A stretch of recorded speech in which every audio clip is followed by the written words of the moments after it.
ओम शांति। 10 जनवरी 2025 बाबा के महावाक्य।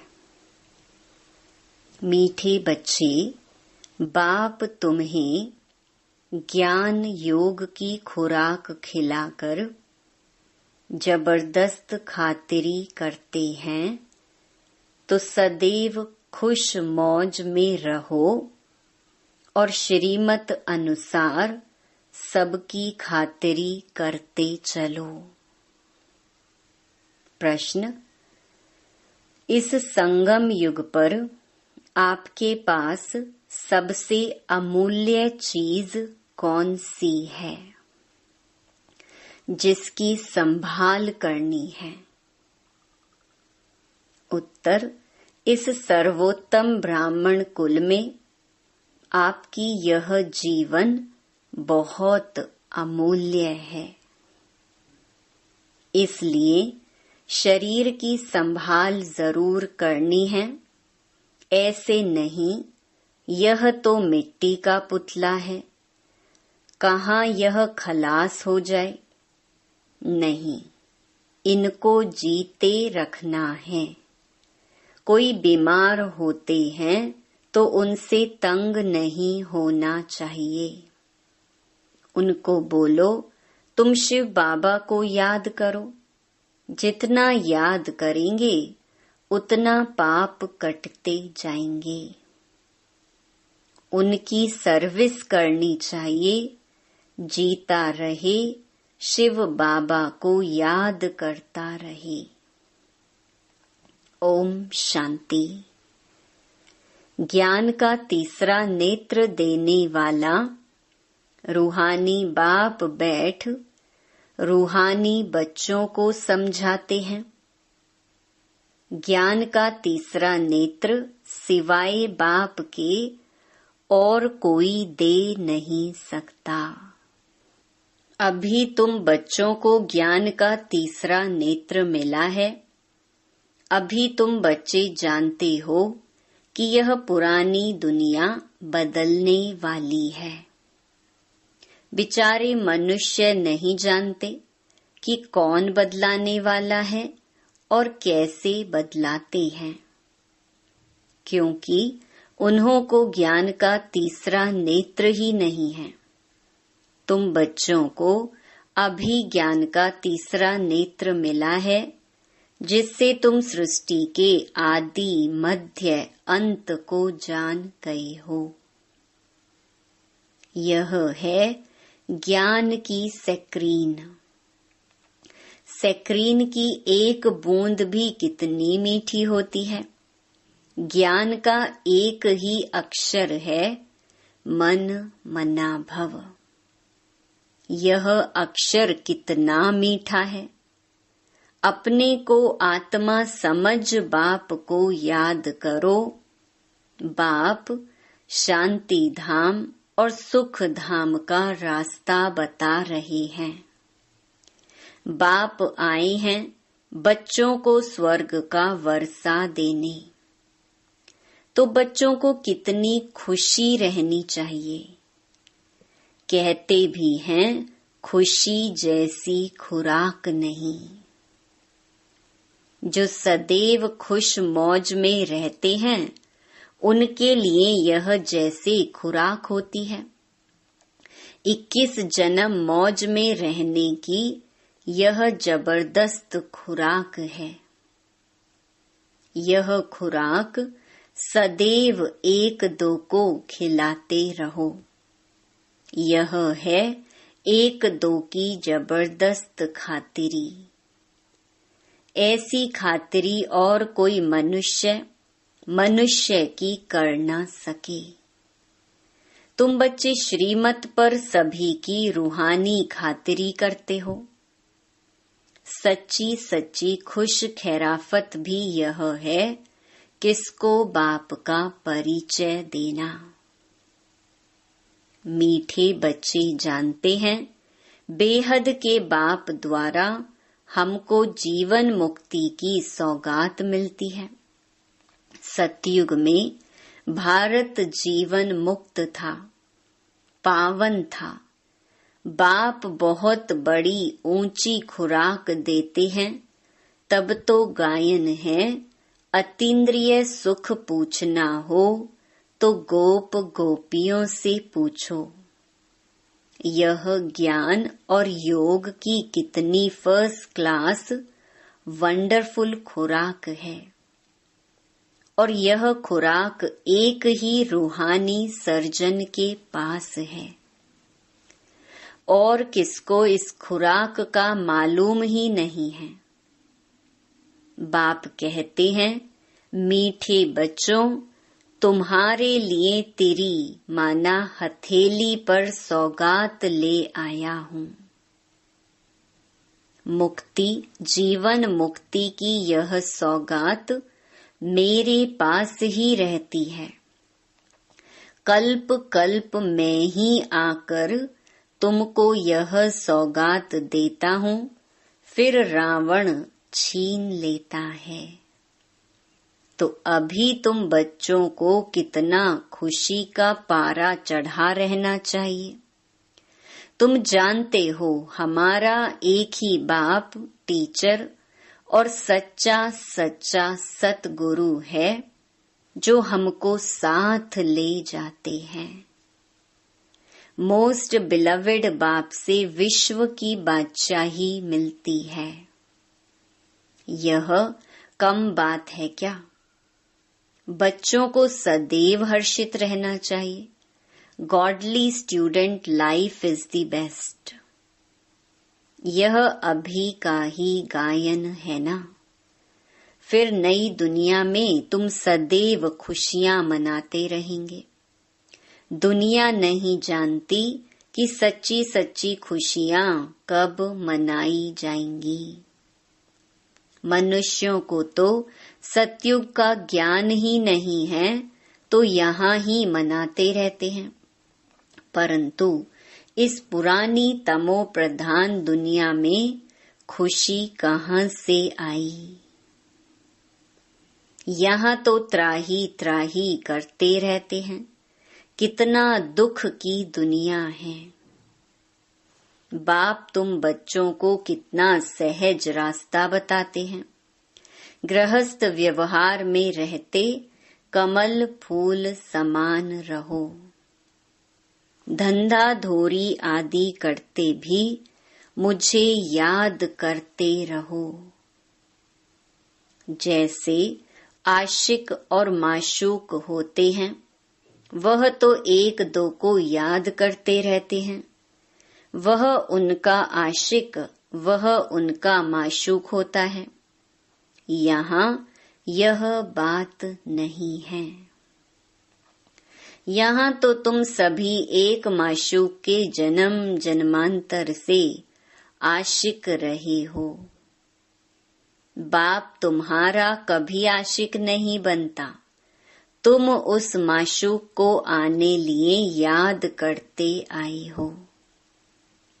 जब दुख जास्ती होता है तो जास्ती सुमिरन करते हैं। तब तो गायन भी है, दुख में सुमिरन सब करें, सुख में करे न कोई। इस समय जैसे बाप सर्वशक्तिमान है, दिन प्रतिदिन माया भी सर्वशक्तिमान तमो प्रधान होती जाती है। इसीलिए अब बाप कहते हैं, मीठे बच्चे देही अभिमानी बनो। अपने को आत्मा समझ मुझ बाप को याद करो और साथ साथ दैवी गुण भी धारण करो। तुम ऐसे लक्ष्मी नारायण बन जाएंगे। इस पढ़ाई में मुख्य बात है ही याद की। ऊंचते ऊंच बाप को बहुत प्यार स्नेह से याद करना चाहिए। वह ऊंचते ऊंच बाप ही नई दुनिया स्थापन करने वाला है। बाप कहते हैं, मैं आया हूँ तुम बच्चों को विश्व का मालिक बनाने। इसीलिए अब मुझे याद करो तो तुम्हारे अनेक जन्मों के पाप कट जाएंगे। पतित पावन बाप कहते हैं, तुम बहुत पतित बन गए हो, इसलिए अब तुम मुझे याद करो तो तुम पावन बन और पावन दुनिया का मालिक बन जाएंगे। पतित पावन बाप को ही बुलाते हैं ना। अब बाप आए हैं तो जरूर पावन बनना पड़े। बाप दुख हरता सुख करता है। बरोबर सतयुग में पावन दुनिया थी तो सभी सुखी ही थे।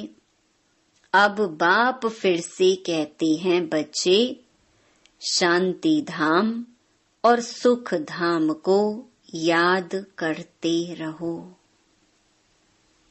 अभी है संगम युग, खिवैया तुमको इस पार से उस पार ले जाते हैं। नैया कोई एक नहीं, सारी दुनिया जैसे एक बड़ा जहाज है, उनको पार ले जाते हैं। तुम मीठे बच्चों को कितनी खुशियां होनी चाहिए। तुम्हारे लिए तो सदैव खुशी ही खुशी है। बेहद का बाप हमको पढ़ा रहे हैं, वाह! यह तो कभी भी न सुना न पढ़ा। भगवान वाच, मैं तुम रूहानी बच्चों को राजयोग सिखा रहा हूँ, तो पूरी रीति सीखना चाहिए, धारणा करनी चाहिए, पूरी रीति पढ़ना चाहिए। पढ़ाई में नंबरवार तो सदैव होते ही हैं। अपने को देखना चाहिए, मैं उत्तम हूँ, मध्यम हूँ व कनिष्ठ हूँ। बाप कहते हैं, अपने को देखो, मैं ऊंच पद पाने के लायक हूँ, रूहानी सर्विस करता हूँ। क्योंकि बाप कहते हैं, बच्चे सर्विसेबल बनो, फॉलो करो। मैं आया ही हूँ सर्विस के लिए, रोज सर्विस करता हूँ, इसलिए ही तो यह रथ लिया है। इनका रथ बीमार पड़ जाता है तो मैं इनमें बैठ मुरली लिखता हूँ।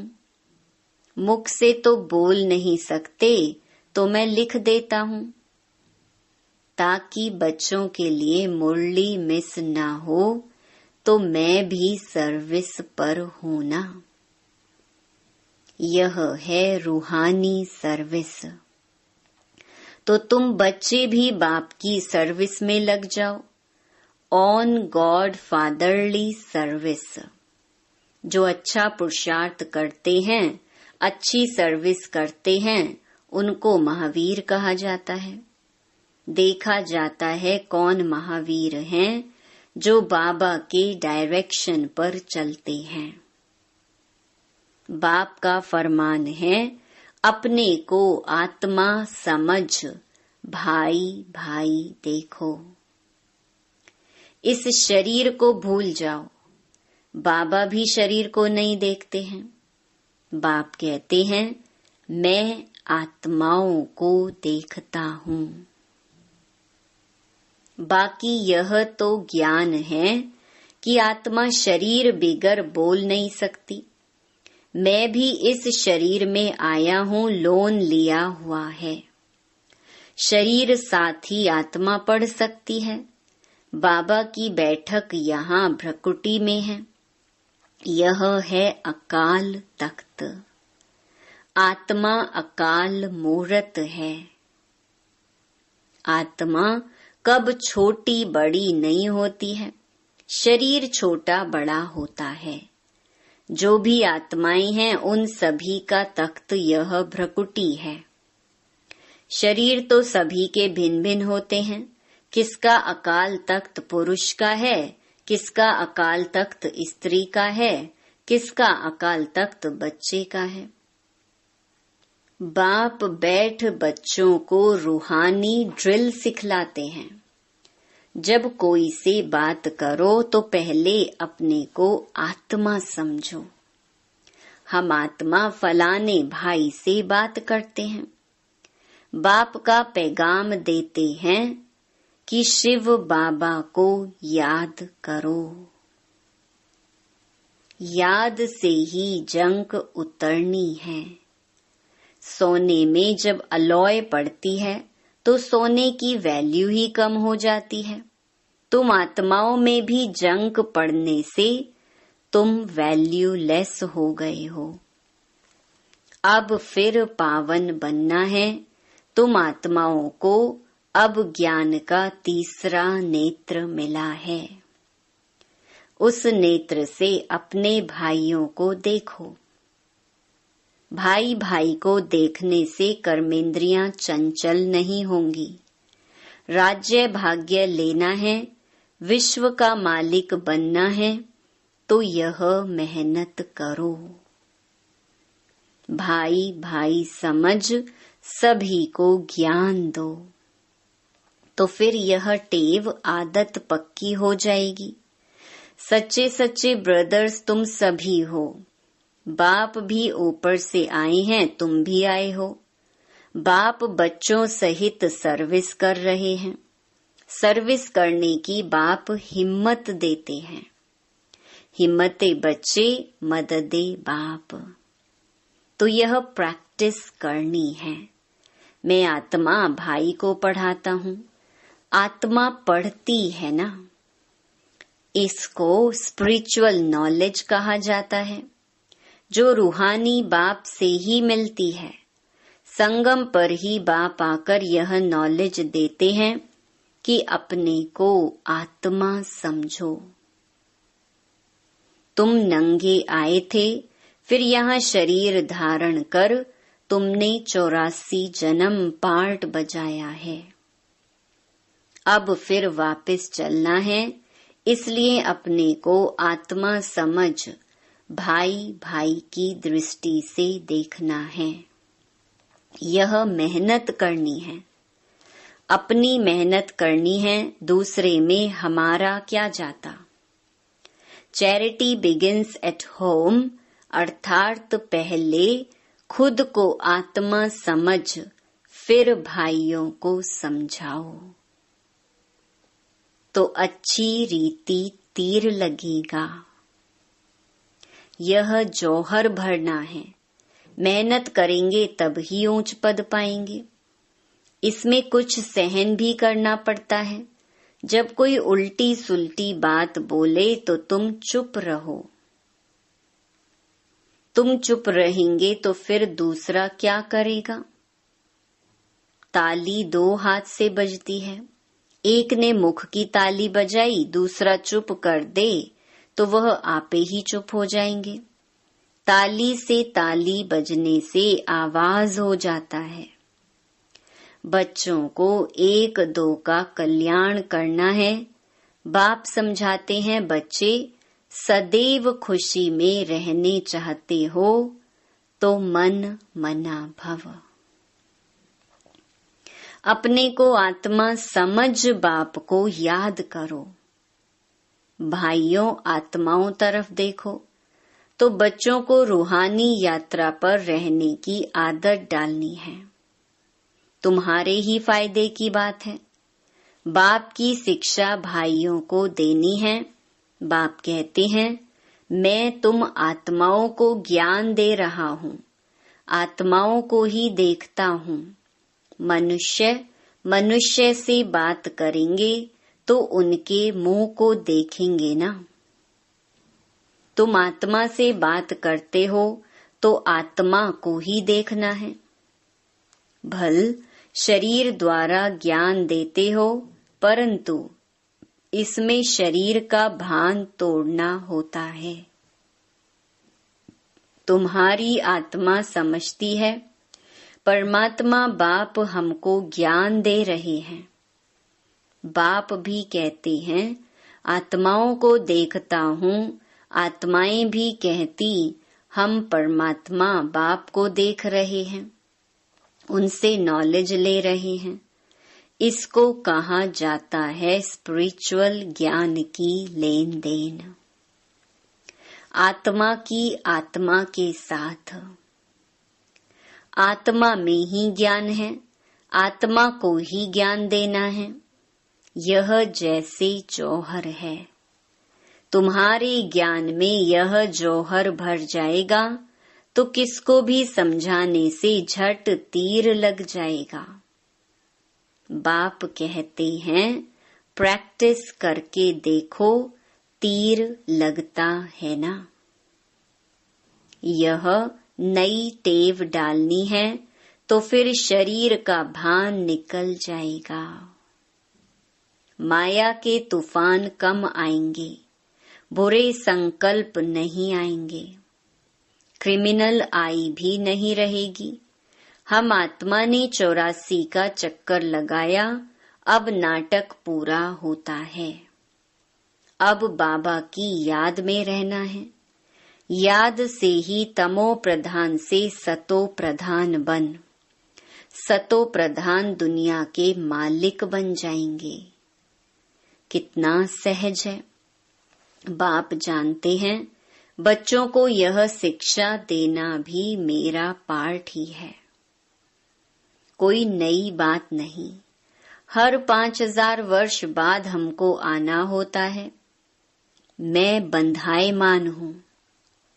बच्चों को बैठ समझाता हूँ, मीठे बच्चे, रूहानी याद की यात्रा में रहो तो अंत मते सो गति हो जाएगी। यह अंत काल है ना। मामेकम याद करो तो तुम्हारी सद्गति हो जाएगी। याद की यात्रा से पाया मजबूत हो जाएगा। यह देही अभिमानी बनने की शिक्षा एक ही बार तुम बच्चों को मिलती है। कितना वंडरफुल ज्ञान है। बाबा वंडरफुल है तो बाबा का ज्ञान भी वंडरफुल है। कब कोई बता न सके। अभी वापस चलना है, इसलिए बाप कहते हैं मीठे बच्चों यह प्रैक्टिस करो। अपने को आत्मा समझ आत्मा को ज्ञान दो। तीसरे नेत्र से भाई भाई को देखना है। यह बड़ी मेहनत है। यह है तुम ब्राह्मणों का सर्वोत्तम ऊंच ते ऊंच कुल। इस समय तुम्हारा जीवन अमूल्य है, इसलिए इस शरीर की भी संभाल करनी है। तमो प्रधान होने कारण शरीर की आयु भी कम होती गई है। अब तुम जितना योग में रहेंगे उतना आयु बढ़ेगी। तुम्हारी आयु बढ़ते बढ़ते 150 वर्ष हो जाएगी सतयुग में। इसीलिए शरीर की भी संभाल करनी है।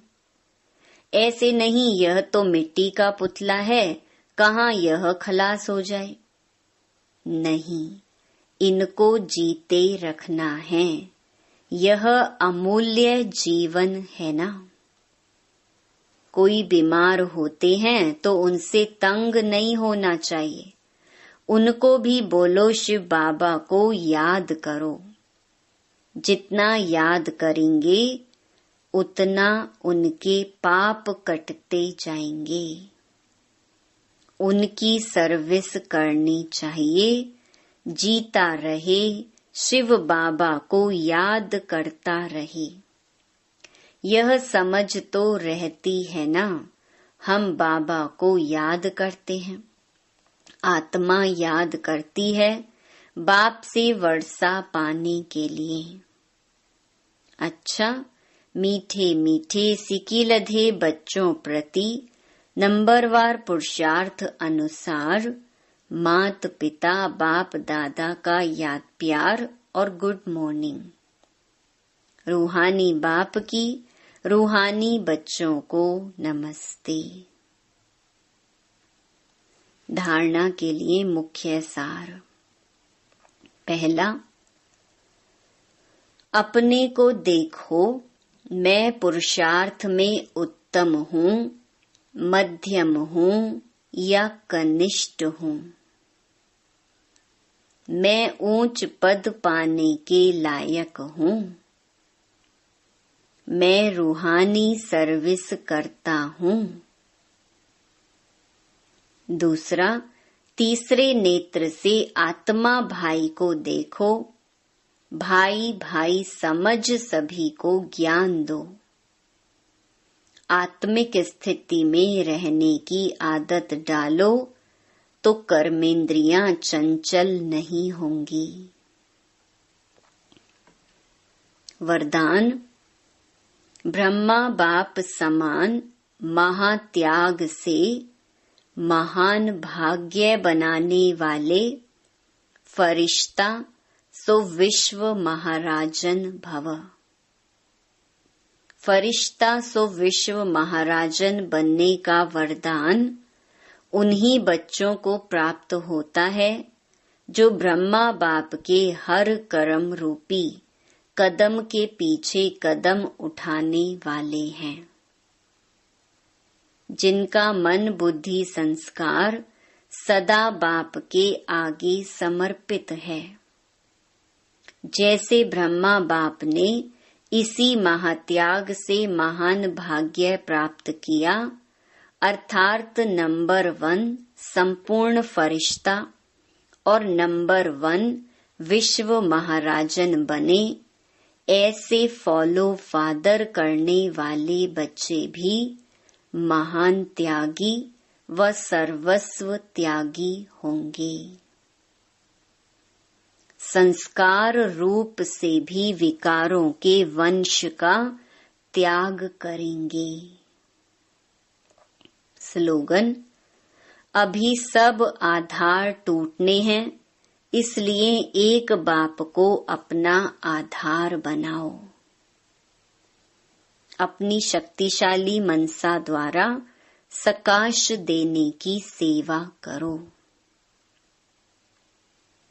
इतनी सारी प्रकृति को परिवर्तन करना, तमोगुणी संस्कारों वाली आत्माओं के तमोगुणी वाइब्रेशंस को बदलना और स्वयं को भी ऐसे खूने नाहिक वायुमंडल के वाइब्रेशंस से सेफ रखना तथा उन आत्माओं को सहयोग देना, इस विशाल कार्य के लिए मनसा को शुभ भावनाओं से संपन्न शक्तिशाली बनाओ।